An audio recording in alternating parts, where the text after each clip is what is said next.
Okay, we are going to start from Daf Ayin Ches 78b, and we are discussing. We're going to start over here uh, by Masiv.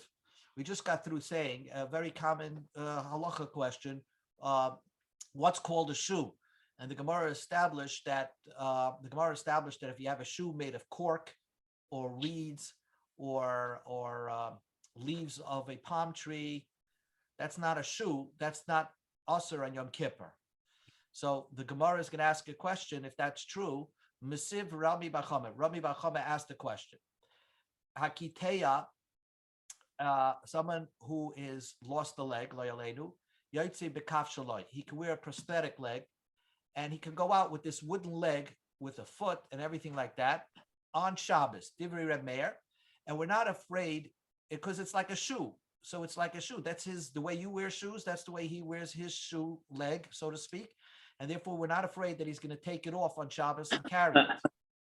But Rabbi Yossi says it's not permitted.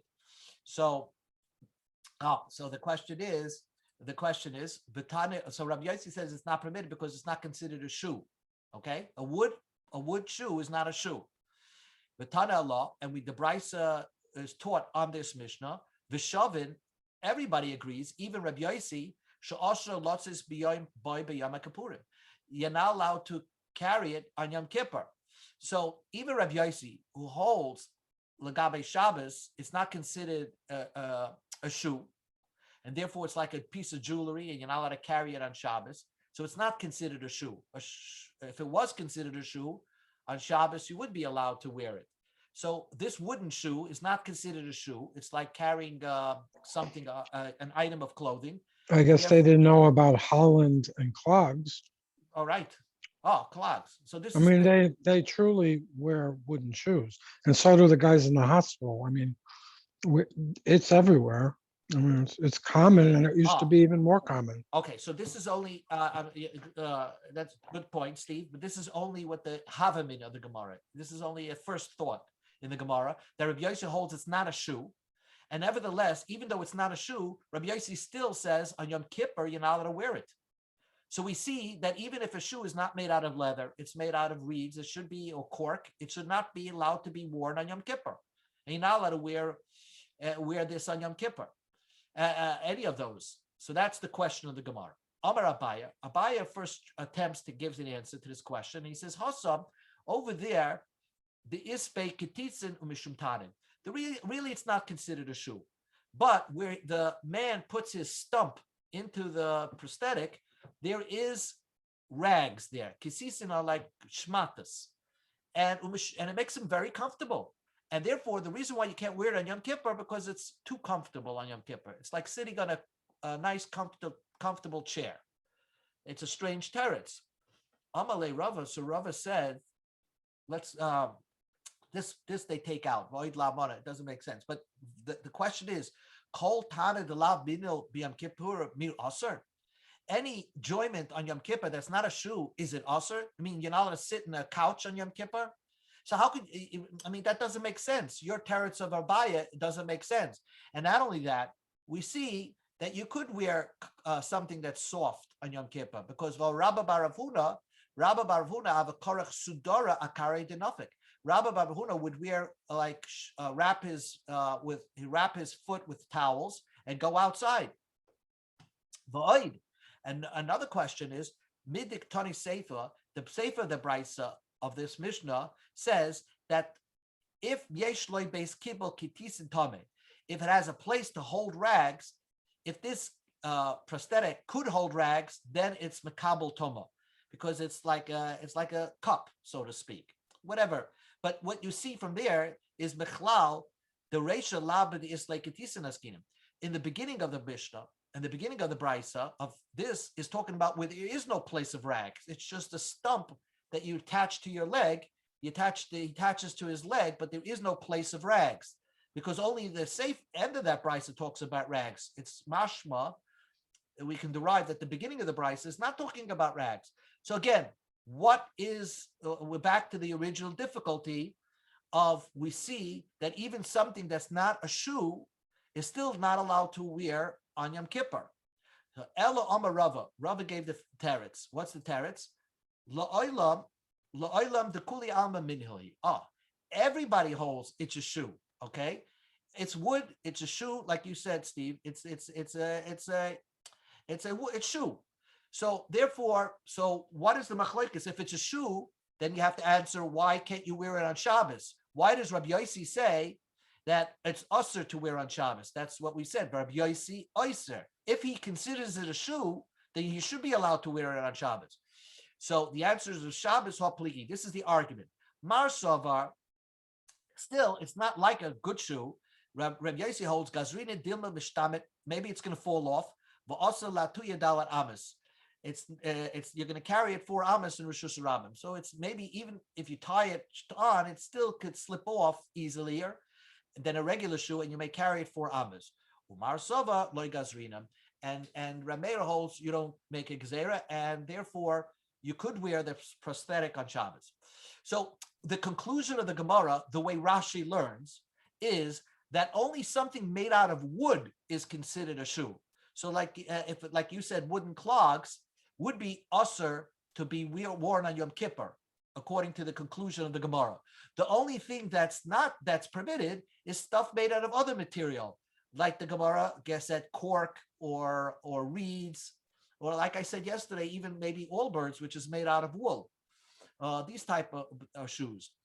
But others want to learn, and the some Rishonim are more strict than Rashi and say that just like the Gemara said that it's a shoe, anything from every material that you make a shoe is considered a shoe.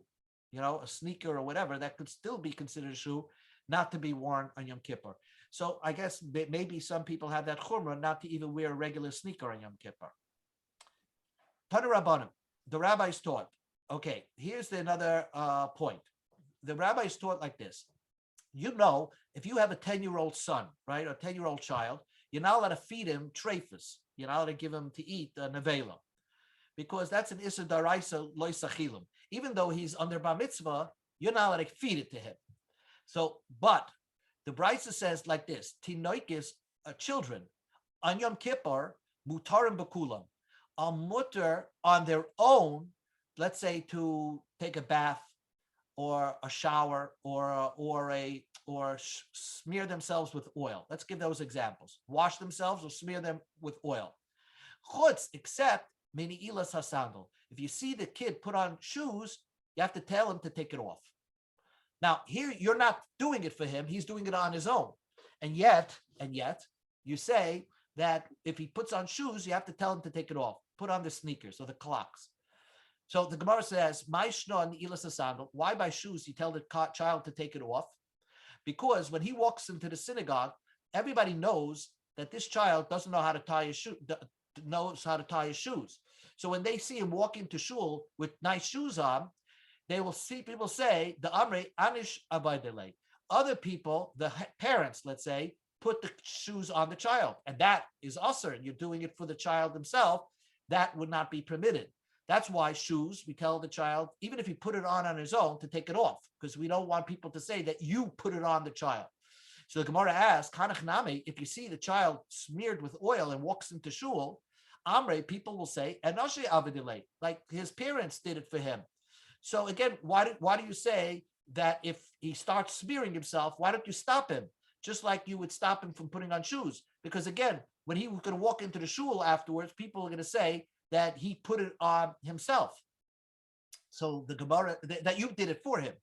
So the answer is, there's a big difference. Rechitza v'sicha, when you see a kid walk in, let's say, freshly bathed, okay, he's clean, and he's full of oil, people will say, in the shul, ema me'esmel avdele. People will say that yesterday he took a shower, his parents gave him a bath yesterday. And that's why he's full of oil. So, but shoes, it must have been put on today. So the Gemara says, sandal name, but shoes also. Maybe the parents put the shoe on the child from Erev Yom Kippur. Ema me'esmel avdele. They put it on for him yesterday. And therefore, why are people going to make a mistake that shoes must have been put on Yom Kippur? Just like you say that the people who see him in shul, they're going to say that he took a bath or took smeared oil yesterday. So when they see him in shul on Yom Kippur wearing shoes, people say that the parents put those shoes on him yesterday, which was not a problem. So the Gemara says, no.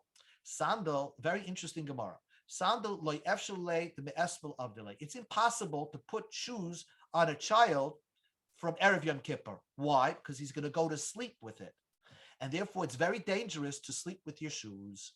The Amar Shmuel says, "Hi, mind the boy limitim tama de misusa." If you want to taste what death looks like, I don't know what this means. If you want to feel what death looks like, Nisaya Misane, put on your shoes, Veligne, go to sleep.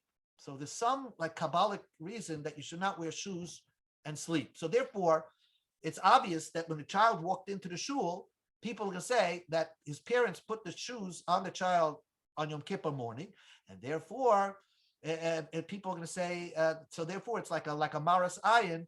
We don't allow that. You should not let the child walk into shul with shoes on. So then the Gemara just asks, but that's not actually correct. The Brisa says that a parent is permitted to do this on his own.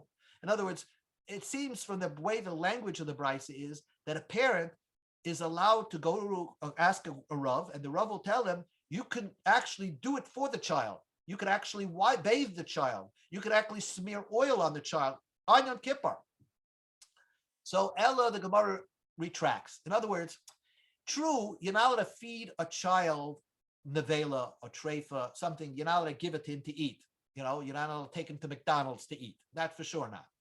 But you're allowed to actually, according to the Gemara and the way they lived at that time, you're allowed to bathe the child and actually smear him with oil on Yom Kippur, but not put on shoes to him. Because Hanach, putting on shoes, the lav rivisayu, it doesn't help the growth of the child. Gazra Rabbanan. The Rabbanan said a parent should not do it for a child, should not do it for the child. But Hanach, the following, let's say washing the child or putting oil on the child, it helps the growth of the child. Loi Gazru Rabbanan, the Rabbanan did not forbid you to do it for the child who's under Bar Mitzvah, of course, on Yom Kippur. And how do you know putting oil for a young baby is very good?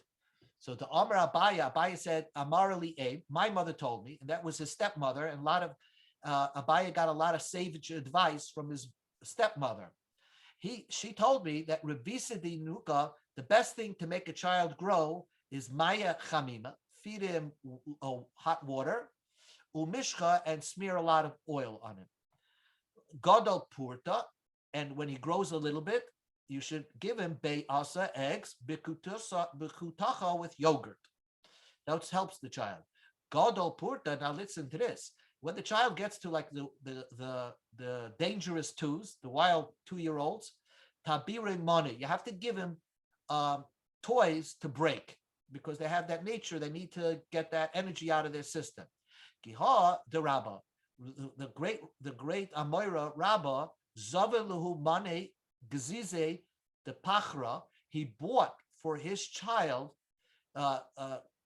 cracked earthenware, right? Cracked earthenware that weren't usable anymore. He bought it livnei for his son as toys, umitabruluhu, and his child broke it.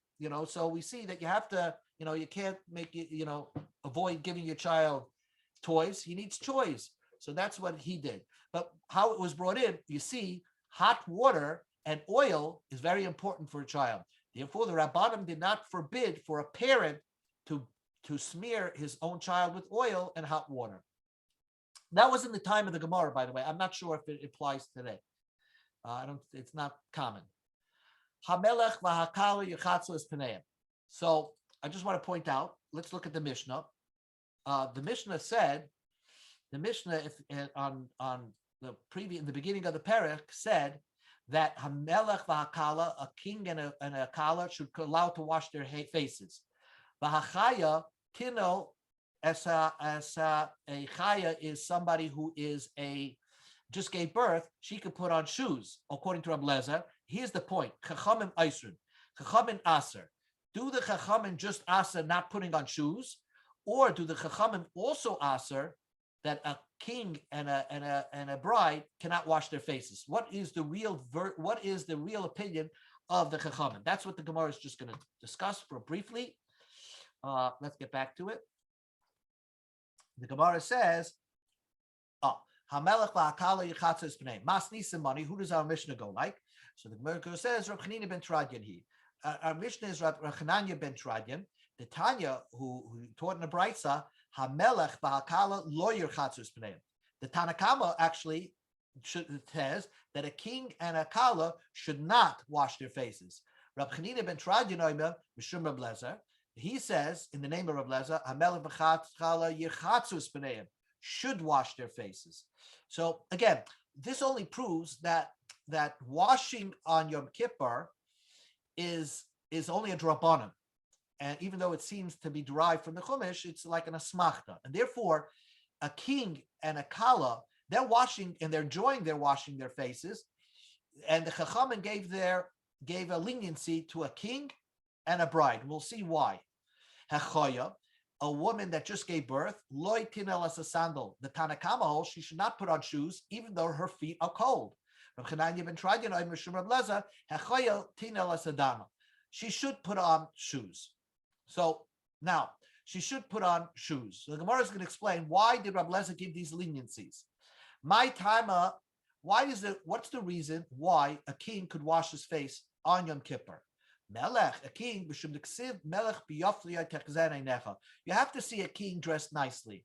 In order for the king to at least get respect, and people should hold him in high regard, he has to always be dressed nicely. And therefore, a Jewish king, has that leniency that he could wash his face on Yom Kippur.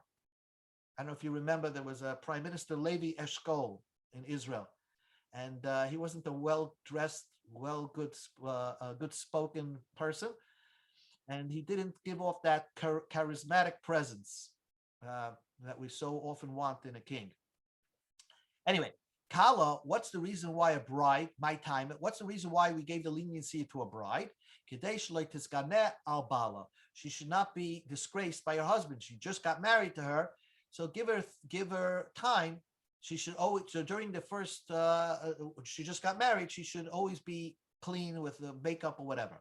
Amalei Rav Chia, Kala ad Kama. How long should a Kala be able to wash her face on Yom Kippur? Amalei Kiditanya, a moinin tachshitim and a Kala close yoim. If a Kala just got married and Loyalenu during the wedding, she lost a parent, the first 30 days, she could actually put on makeup. Again, the 30 days after marriage is very important that the kala should always remain nice to her husband and look her finest. So therefore, that kala, let's say she got married in Elul, when Yom Kippur comes around, she could still wash her face on Yom Kippur.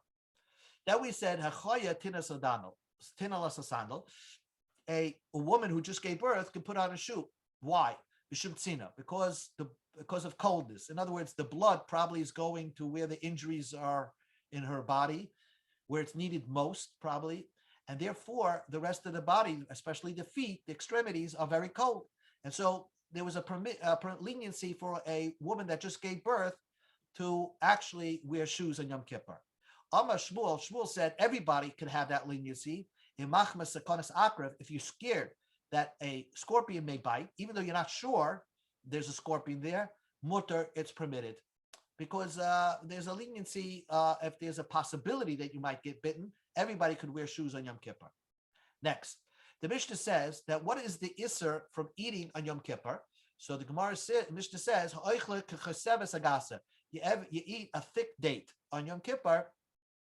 So then that is the isser of eating, a violation of eating on Yom Kippur. So now the Gemara asks the question, Boy Rapapa asked the question. We're going to the top of page Ayin Test. Boy Rapapa. The pit, the Mishnah says that you have to eat the pit, the date, and it seems with the pit. So does the Mishnah mean does the Mishnah mean the date along with the pit? That's the shiur, or perhaps beloy gar inasa, without the pit.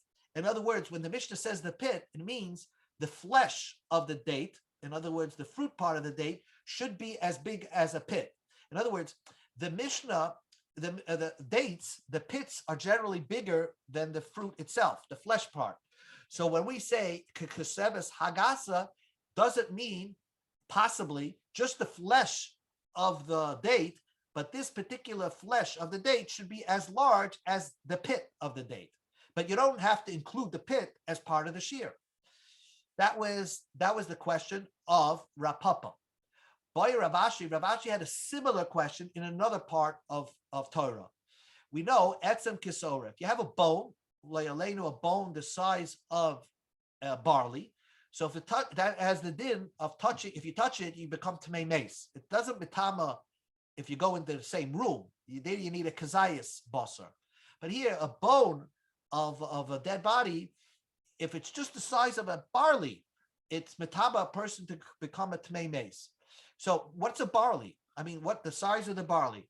How do you measure that? Bikli pasa or beloikli pasa? Is it with the shell or without the shell? Balacha, is it a wet barley, in other words, moist, and it has liquid inside, so it's a little fluffier? Or be a beisha, or is it we're talking about a dry barley? So these are similar questions to examine when Chazal say something, what exactly is the shiur? So Ravashi, who had the question in by dead people, by dead bones, he didn't question how to interpret our Mishnah about the dates, because Gasa Itma, the Mishnah says the thick date, and the thick date implies kol kama de Gasa, as thick as it possibly can get, which means to include the pit. So you need a big date with its pit, and that's the shear. Rapapa loy mebayale hadarabashi. Rapapa had no question regarding the bone, the dead bones, because your question was, does the barley have to be, what size is the barley? Is it moist? If it's a moist barley, lacha shiboilis mikri. It's called a shiboilis. It's not called a barley. It has another name to it. So that's not what Chazal meant. And if it's shloi bikli pasa, if it's not wearing its shell, ushla mikri. It's called an ushla. In other words, it's not a ripened barley. So what Rapapa didn't feel, that only things that work is you need a dry barley with its shell. So these are not questions. But basically, let's conclude that the Gemara just concluded that when the Mishnah says a date, it means the date, a big date with the pit. Okay? A big date with the pit. That's where the Gemara concludes. Now, Amar Rabbi Yehuda. Now, Rabbi Yehuda said, now we're familiar with shiurim. We know an olive. We know the shear of a beya, which is the size of 2 olives, let's say. That's in other areas of Chumash, of Torah. But now, where does this date fall in? Is it greater than an egg? Is it smaller than an egg? It's certainly bigger than an olive. So listen to this. A fascinating Gemara. Amar Rabbi Yehuda said, and he's just one opinion. He says that the date, the thick date, must be bigger than a beya. So in other words, you have 3 shiurim: kazayas, beya, and a kaseves agasa. Now, why did the Chazal say that in order to violate Yom Kippur, you have to eat this large date? Because the answer is, the Torah doesn't say not to eat on Yom Kippur, because then the issue would be a kazayas, a small shear, like an olive. But the Torah says, the Torah wants you to be unsettled on Yom Kippur. Ta'anu es nafshesechem. And therefore, when you're hungry, your cortisol level rises, and all the hormones start working up in you, and therefore you feel anxious and nervous and angry. So what would settle your mind? The Kimlehu Rabbanan established, they knew the chemistry of a person's body. The Bahachi, with the Keseves Hagasa, Miyat Vedate, a person will settle his mind. So therefore, when the Torah says not to be unsettled, stress yourself out, it means don't eat a large date, because by eating a large date, you not only you'll feel more relaxed, you're not going to be so angry. But if you eat smaller than that, even an egg or of course an olive, loy miyat v'data, your mind will not be settled. So the Gemara says that you just told me that a big date is bigger than an egg. So you have kazayas, kabeya, and the largest shear is kaseves agasa. The Gemara says, Meisiv, I'll ask you a difficulty. Now we know that the Gemara, that in order to, how much do you, if you want to eat, and it's sukkah, and you see how, that's our next Masechta, Mitzvah Shem, on Daf Yomi is sukkah. So the Gemara brings a story regarding sukkah. In order you have to go eat in the sukkah is if you eat a beitza, an egg. So listen to the story. The Gemara says they brought to Rabbi Yochanan to taste a dish. Well, Rabbi Yochanan, Rabbi Gamliel, they gave him, he was a guest somewhere, and they brought him shtei koseves. They brought him 2 small dates, udli shemayim, and a little bit of water. So 2 small dates, v'amru, and they said, ha'alum l'sukkah, let's bring it up to the sukkah. I guess the sukkahs were on the roof. So it says, let's bring it under the sukkah. B'tani Allah, and the Bryce explains the Mishnah, not because the halacha you have to bring it to the sukkah, they want to be strict on themselves to eat every drop, not to eat in a sukkah, they want to eat in a sukkah. Now, the fact that they took 2 dates to the sukkah to eat certainly implies that 2 dates are smaller than an egg, because it says it was only a chumrah. It was only a stringency that they brought it into sukkah. Min hadin, they didn't have to bring it to the sukkah. How do you know an egg is the shear of a sukkah? Because how do you know the egg is the size? Because the Bryce Mishnah says when they gave to Rab Tzaddik, he wasn't so strict to eat everything in the sukkah. So he would eat smaller than an egg. He would never. Rab Tzaddik was very finicky about how he ate, so he always wrapped the food, which was less than an egg, in a napkin. And he would eat outside the sukkah. He wasn't such makmer. And he didn't bench. So if it was a piece of bread and he eat less than an egg size, you don't even have to bench afterwards. Of course, you have to make hamotzi, but you didn't bench afterwards. So that was Rabbi Tzaddik said, because it was less than a beya of egg, less than a beya of bread, that's why he didn't eat it in the sukkah. So the Gemara, we go to Amid Sheni, hakabeya, but if it was the size of an egg, by a sukkah, he wouldn't need a sukkah. He would require a sukkah, right? So we see that the shear to obligate yourself to go to the sukkah is the size of an egg. So the fact that the other Rabbi Gamliel ate 2 dates in the sukkah and they call that a strictness proves that what a date is smaller than an egg. Not like what Rabbi Yehuda said, dates with the pit is greater than an egg. That's what the Gemara's question is. If you want to say you say that the thick date is greater than an egg, so what do you mean?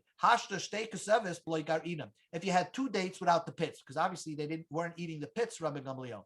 He had 2 dates without the pits, that did not equal a beya. And that's why it was a special strictness that he brought it to the sukkah. You have 1 date with its pit should be greater than an egg. If 2 dates without their pits don't equal an egg, even 1 date with the pit certainly should not equal an egg. So Rabbi Yirmiyah said, he gives 1 teretz. He says like this, it's possible. Shtei kusebes, you have 2 dates, beloy gar inosan, without their pits, loy havakabeya. I'll grant you that. That's not like an egg. But if you have a kaseves agasa, a big date, vigar inosa, with its pit, that's possible to be greater than an egg. So you have 2 small dates versus 1 big date with its pit. It could be the big date with the pit is greater than the egg. Rapapa says, and Rapapa is trying to say that the pit itself can be larger than the actual flesh of the fruit. So if you have 2 fruits and versus 1 fruit with the pit itself is always larger than the fruit. So that's even bigger size. Amar Papa, Amar Inche. There's a folk saying, Trey Kabe de Tamre, if you have 2 pounds of dates, Chad Kabe de Kashiosa, you'll have 1 pound of fleshy of 1 pound of pits. You have 1 pound of pits, usuriach, and a little bit more. In other words, the pits outweigh the flesh of the date. So that was 1 correct. That's 1 possible answer to that difficulty. Rava says, Hasam Haimi Timer. There's a simple reason why Rabbi Gamliel did not, and you should have jumped all over this. There's a simple reason why Rabbi Gamliel did not technically have to bring those 2 dates into the sukkah, because we know that's fruits.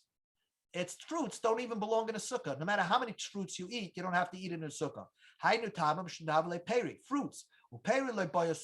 Fruits never require a sukkah. You can eat a bowl of apples and you don't have to bring it into the sukkah because there's no kavius of eating a sukkah. It's not a meal.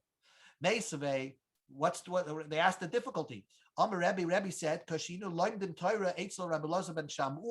when we learned Torah in Rabbi Elazar ben Yeshua's yeshiva, they brought before us figs and grapes.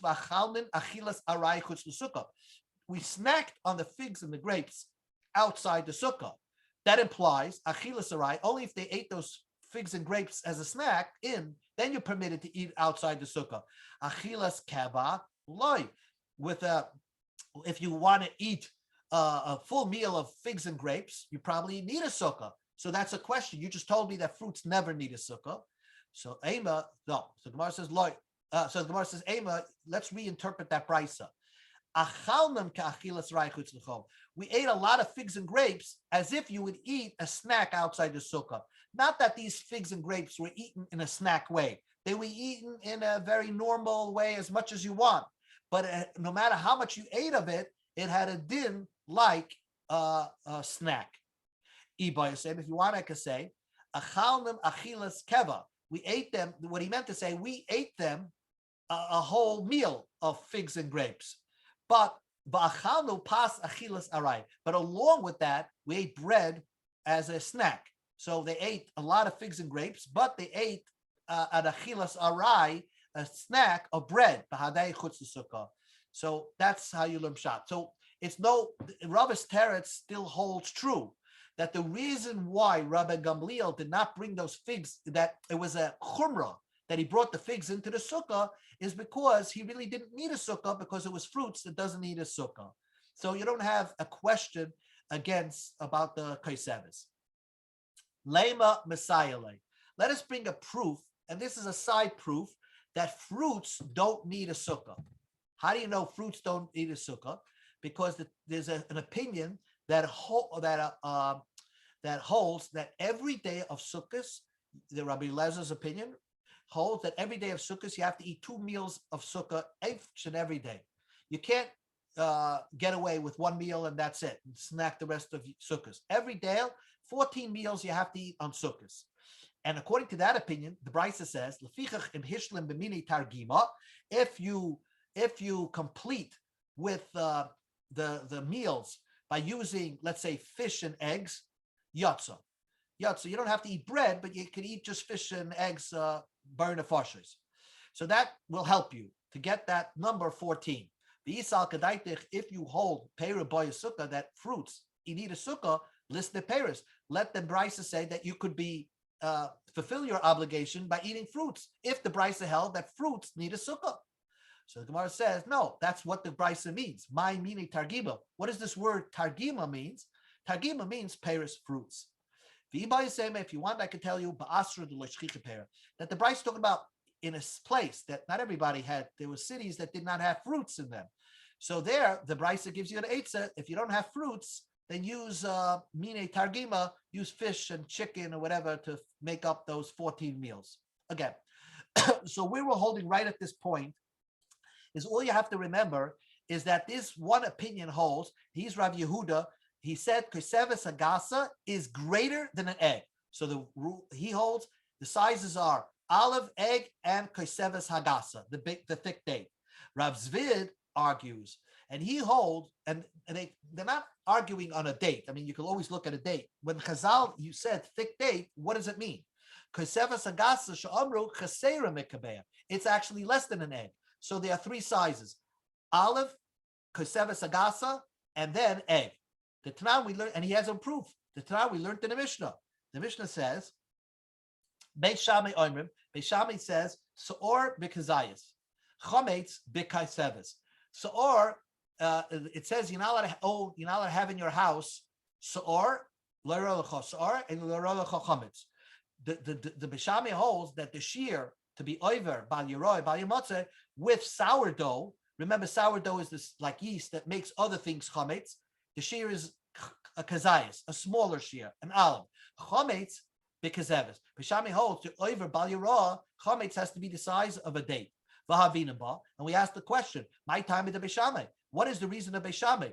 What does Beishami hold that what? That there's a different shear by Seor or Chametz. So the answer is, then the Torah could have written one pasuk. Instead of saying Le'yirah lecha Chametz, Le'yirah lecha Seor, Nachtev Rachmana Chametz. Let the Torah just write, you're not allowed to have Chametz in your house. V'loy boya Seor. And I certainly will know that you can't have sourdough in your house. But I mean, I will say to myself, Chametz, regular piece of cake, which doesn't make anything else chametz, right? Also because you're not allowed to have it in a kazayas. So, or certainly sourdough, shechimutze kasha, because its leavening agent is much more severe. Like kolshke, certainly you shouldn't be able to have a kazayas. So why does the Torah break it down into two words? Since the Torah broke it down into two parts, so Beishami says it teaches you the shiurim are different. So, in order to be over bal yirah is with the kazayis. The chametz b'kaseves with a kaseves. Now, that's that. So that's what Abaya says. That's what Beishami. So that proves now. That's what Beishami says. So Beishami jumped from kazayis to kaseves. The Isal Kadaita continues Rabbi Zid. Kaseves Hagasa Shomri Yiseirim Mekabeya. If you hold Kaseves Hagasa is greater than an egg, Michte. Let the Torah Beishami Ashiva Denofesh Mikazayis Kahari. Beishami just wants to go up one step. So if he's going up one step, then he should go up to the egg, not to the Kaseves. If you hold Kaseves is greater than an egg, listen, Kabeya. Even if you hold that Kaseves Hagasa is equal to a Kabeya, but Beishami should say that the size for chametz should be a kabeya. Elamai, elalav shmamina. From here, you have a nice proof that the keseves is less than a regular egg, and that's what he holds. The keseves is less than a regular egg. So the Gemara says, "Mimai." How do you know that? Bilma la'olam emalach. Maybe I will tell you. Keseves Hagasa she'omro is Yisera Mekabeh. I will tell you that Keseves Hagasa is greater than the Beya. So so then the question is, if a Keseves Hagasa is greater than a Beya, then why did Beishami jump from a Kazayas to a Keseves, to a date? Very simple. Because a Keseves Hagasa is greater than a Beya. But a regular stoma, but an anonymous, a plain date, is exactly kabeas, like an egg. Even if you say a regular date is the size of an egg, he just said one of them. He just said keseves, but it means the next step is egg. Let's stop over here, but let's just say over what we left off, so we'll pick it up easily tomorrow. That there's a machlokes in the Mishnah said that in order to violate Yom Kippur, you have to eat keseves hagasa. The question was, how big is a keseves hagasa? The first opinion was Rabbi Yehuda, who said keseves hagasa is greater than an egg. So you have an olive, egg, and the greatest shear is keseves hagasa.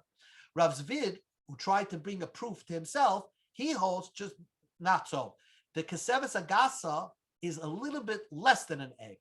So the shiurim are kazayas, from the lowest to the highest is kazayas, keseves hagasa, and kabeya. So that's the machlekes.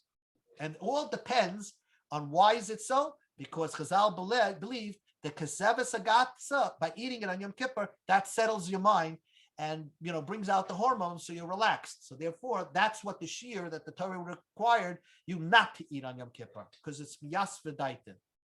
Okay, we'll stop over here. Shkoyach. Okay, Be'ez Hashem.